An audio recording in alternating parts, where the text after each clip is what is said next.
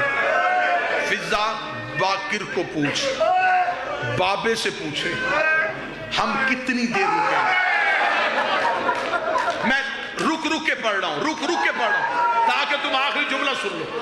جناب باقر نے بابے کی زنجیر ہلائی. رکوع کی حالت میں سجاد نے کہا جی باقر، بابا اماں پوچھ رہی ہیں ہم نے کتنا رکنا ہے. مولا سجاد نے وہ جو زنجیر جس ملعون کے ہاتھ میں تھی، سجاد نے اس زنجیر کو ہلایا. وہ ملعون سجاد کی جانب. مولا سجاد نے کہا ہم نے کتنا رکنا ہے. اس نے جو جملہ کہی، جملے سے پہلے شیعہ قوم مر جاتی. یہ ملعون دیکھے نا، قیدی ابھی بازار سج رہے ہیں، ابھی بدماش اکٹھے ہو رہے ہیں، ابھی شہروں میں اعلان ہو رہے ہیں. جس نے علی سے بدلے لینے ہو شام کے صدر دروازے پہ آ جاؤ. علی کی بیٹیاں شام کے باہر آ گئی ہیں. مولا سجاد نے یہ لفظ سنا. تھوڑی دیر کے بعد شام شہر کا دروازہ کھلا. سجاد نے گردن اٹھا کے منظر دیکھا. کمینوں کے ہاتھوں میں شراب کے جام تھے، شادیانے بج رہے تھے، لوگ ناچ رہے تھے. بازاروں میں عورتوں کا رش تھا، چھتوں میں عورتیں پتھر لے کے بیٹھی تھی. علی کی بیٹی نے یہ منظر دیکھا. سیدہ نے بھی وہ منظر دیکھ رہی تھی. یا ایک کمینے نے ایک کاغذ کا ٹکڑا سجاد کے سامنے کیا. سجاد کی پہلی سطر پہ نظر پڑی. سجاد کی آنکھ سے پہلا خون کا قطرہ آیا. علی کی بیٹی نے سجاد کی آنکھ میں خون دیکھا. رو کے دی سجاد رونا، مجھے بتا ہوا کیا ہے.